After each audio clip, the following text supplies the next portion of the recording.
Hi, this is Kevin with the heat injector, and we're going to take a look at the gas actuator that you'll find on your heat injector after 2019. So if you look at the schematic that's with your unit, you'll see this contact right here called the MV on actuator, also known as the low fire position.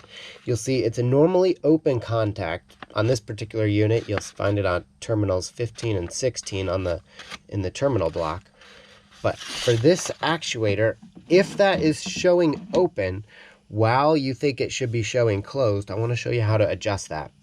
So I now have my meter, I have it set to ohms, and if you take the lid of your actuator off, you'll see in here that you have the output contacts.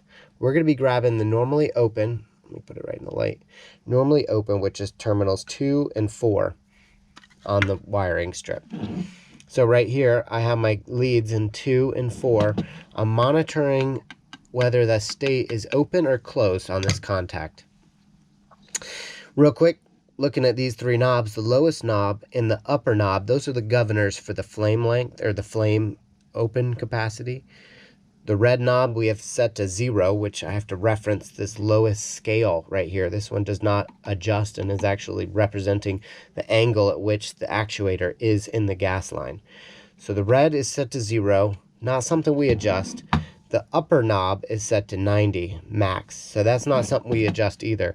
This MV, which is the middle dial, this is something that we can adjust. And just to show you, I'm going to turn the power to my actuator off. And I want you to listen to the audible click of the contact on this MV dial. Hear that?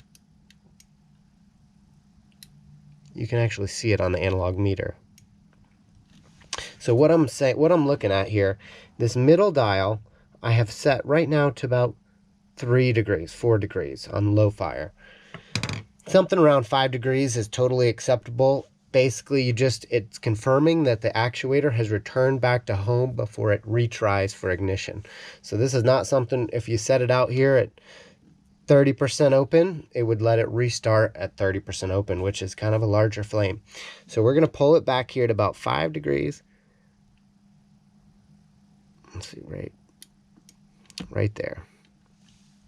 The reason I want it to be a tad higher than my 0 degree line, which is my red dial, is because you can actually adjust the Y min, this red dial, from the top. So I can actually increase my low fire, which would let a little bit more fuel through the line. So I'm going to see my scale here is right at 0, pretty much spot on 0 degrees. I'm going to turn my Y min up. Right there, see how my contact just closed?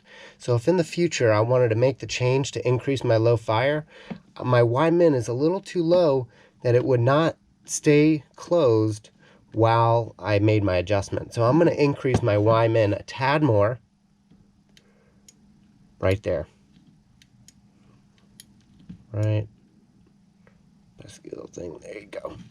So right now I have the ability to take my fuel, my low fire Y min, up to about 10% greater than where it was before it was calibrated. So I can now turn this dial counterclockwise back to 0, or I could turn it up to about 5 to 10 degrees before my MV trips out.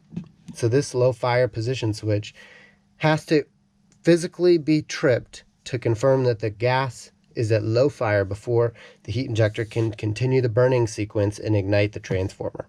So if you have any questions about this, please feel free to reach out at sales@heatinjector.com, kevin@heatinjector.com, or call our service line at 770-529-5640. Thank you so much.